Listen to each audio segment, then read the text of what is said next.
तो चलिए अब रुक कर लेते हैं कोयलांचल धनबाद का। कोयलांचल धनबाद में मॉनसून के दस्तक के बाद कितनी राहत मिली है लोगों को, और चूंकि झारखंड के कई जिलों में मॉनसून के प्रवेश के बाद किसानों ने राहत की सांस ली है, लोगों ने राहत की सांस ली है। कई झारखंड के जिले हैं जहां पर मॉनसून सक्रिय है और आने वाले दिनों में किसान जो हैं वो अपनी खेती बाड़ी को लेकर काफ़ी उत्साहित नज़र आ रहे हैं। कोयलांचल का क्या हाल है ये हम समझेंगे, इसके अलावा कोयलांचल की और क्या कुछ गतिविधियां हैं ये भी समझेंगे। हमारे साथ सहयोगी राजकुमार जुड़े हुए हैं लाइव, उनके पास चलेंगे। राजकुमार, झारखंड के कई जिले ऐसे हैं जहां पर मानसून सक्रिय नजर आ रहा है, आपके जिले का क्या हाल है? बिल्कुल नवीन, अगर हम कोयलांचल धनबाद की बात करें तो यहाँ पर मानसून सक्रिय हो चुका है। 2 दिनों से हल्की फुल्की पहले दिन थी, ऐसे एक दिन पहले यानी कि शनिवार को जोरदार बारिश हुई थी, उसके बाद रविवार को भी बेहतर बारिश देखने को मिली धनबाद में। अगर हम सोमवार की बात करें तो मध्यम दर्जे की बारिश देखने को मिली है।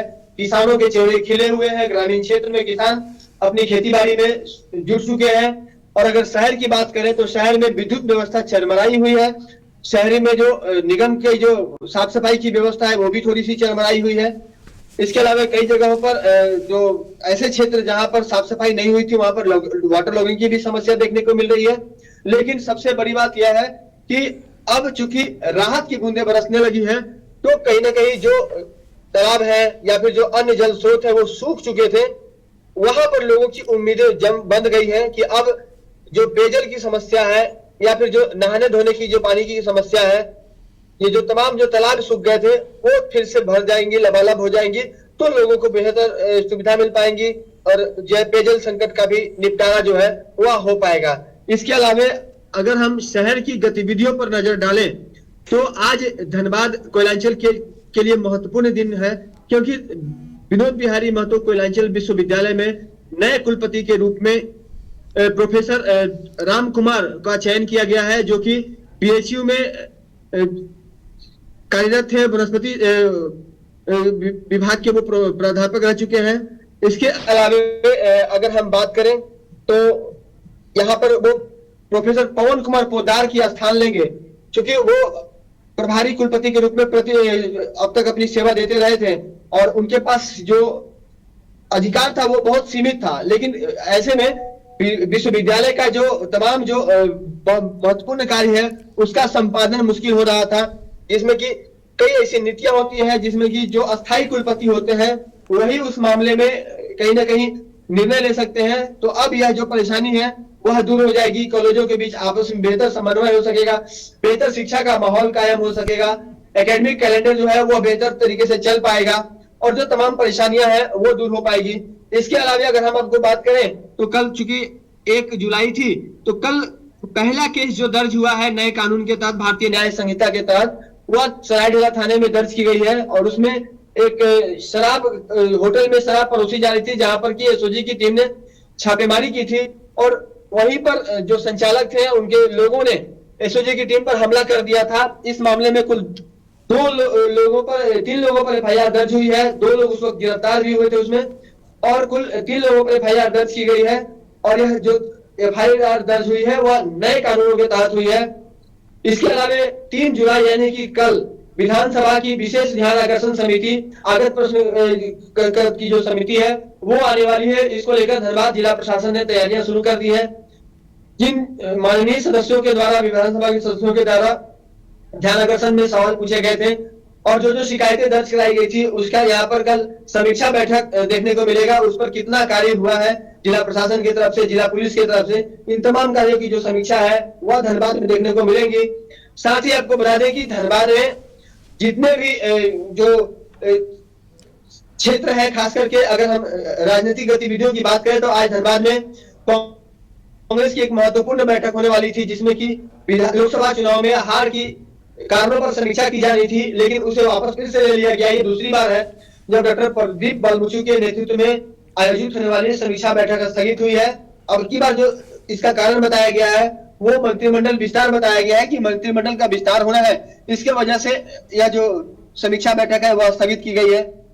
इसके अलावा अगर हम बात करें तो भाजपा और जो अन्य पार्टियां हैं उसके भी कई कार्यक्रम देखने को मिल सकते हैं। लोकसभा में हिंदू समाज के ऊपर जो राहुल गांधी का बयान आया था उस पर आज भाजपा धनबाद में भी आक्रामक हो सकती है। कई जगहों पर उसके विरोध में आंदोलन और कार्यक्रम देखने को मिल सकते हैं। इसके अलावा धनबाद के पूर्व विधायक अरूप चटर्जी ने इस बात का खंडन किया है कि उनकी पार्टी का विलय झारखंड मुक्ति मोर्चा में होने जा रहा है। मार्क्सिस्ट लंबे समय से झारखंड में राजनीति करती आ रही है। अविभाजित बिहार के समय से ही कई सांसद विधायक इस पार्टी से हुए हैं। फिलहाल यह जो पार्टी है मार्क्सिस्ट अभी निर्दलीय की स्थिति में है, क्योंकि जितना वोट प्रतिशत आना चाहिए था वो नहीं आ पाता है। इस परिस्थिति में इस पार्टी का विलय माले में किया जा सकता है, इस बात की संभावना बढ़ गई है। लेकिन जेएमएम में जो विलय की संभावना थी उससे जो पूर्व विधायक अरूप चटर्जी है उन्होंने इनकार किया है। जी बिल्कुल, तो कई तरह की राजनीतिक गतिविधियां भी देखने को मिलेंगी। और देखिए राजकुमार, कल जिस तरीके से सदन में भारी हंगामा हुआ, राहुल गांधी ने हिंदू को लेकर जो बयान दिया, ना सिर्फ झारखंड राजकुमार बल्कि पूरे देश भर में इसको लेकर सियासत गरमाई हुई है। और आज देखिए जब सदन की कार्यवाही आज शुरू होगी राजकुमार, तो कल ओम बिरला और अमित शाह की मुलाकात भी हुई है, यानी कि आज सत्ता पक्ष भी पूरी तरीके से तैयार होगी। आज बिल्कुल, जिस तरह से एक तरह से कहा जाए तो देशव्यापी यह जो विरोध है वह भी देखने को मिल रहा है। और एक तो लोकसभा में आज यह जो है चर्चा का विषय बना रहेगा, पक्ष विपक्ष में तीखी नोक-झोंक होने की संभावना रहेगी। इसके अलावा हम सदन से हट के अगर हम सड़क की बात करें तो देश भर में राहुल गांधी के जो बयान है हिंदू समाज के ऊपर, उसका विरोध प्रदर्शन देखने को मिल रहा है। संघ की तरफ से विरोध किया जा रहा है, विश्व हिंदू परिषद ने इसका विरोध किया है। तमाम जो संगठन है, हिंदुवादी संगठन है या फिर जो एनडीए के घटक दल है, उन तमाम लोगों ने इसका विरोध किया है। सबों का कहना है कि जब आपको वोट लेने की आवश्यकता होती है तो आपको हिंदू समाज सहिष्णु नजर आता है, हिंदू समाज आपको सेकुलर नजर आता है। लेकिन जब वोट देने का समय खत्म हो जाता है, जब आप चुनाव खत्म हो जाते हैं, उसके बाद आप उसी समाज को फिर से हिंसा करने वाला बता देते हैं। तो कहीं ना कहीं यह जो विरोधाभास है, यह जो विरोधाभासी बयान है, इसको लेकर के अब कांग्रेस जो है आने वाले वक्त में घिरेगी। और खासकर अगर हम झारखंड की बात करें तो यहाँ पर सत्ता में काबिज है कांग्रेस, यहाँ पर तो भाजपा कुछ ज्यादा ही हमलावर होने वाली है। और इसका जो असर है वह न सिर्फ लोकसभा में, विधानसभा में, बल्कि सड़क तक या तो है और देखने को मिलेगा। जी चलिए, तो नेता विपक्ष के बयान के बाद झारखंड में भी सियासत गरमाई हुई है। राज्यसभा सांसद से लेकर बीजेपी के प्रदेश प्रवक्ता तक कांग्रेस को घेरने में लगे हुए हैं। हम धनबाद की बात कर रहे थे, धनबाद में कई तरह की गतिविधियां देखने को मिलेंगी। राजनीतिक गतिविधियों की बात करें तो यहां पर भी बीजेपी कांग्रेस का विरोध करेगी, राहुल गांधी के उस बयान का विरोध करेगी जिसमें यह बताया जा रहा है कि हिंदुओं की भावनाएं जो हैं वो आहत हुई हैं। फिलहाल बहुत बहुत धन्यवाद राजकुमार हमारे साथ जुड़ने के लिए और तमाम जानकारियों को साझा करने के लिए। तो धनबाद कोयलांचल में मौसम का मिजाज बदला हुआ है, मानसून के सक्रिय होने से किसानों ने भी राहत की सांस ली है। और जल संकट को लेकर जिस तरीके की तस्वीरें हम बीते दिनों देख रहे थे, उससे भी कहीं ना कहीं लोगों को आने वाले दिनों में निजात मिलती हुई नजर आएगी। तो हम धनबाद की गतिविधियों से आपको रूबरू करवा रहे थे।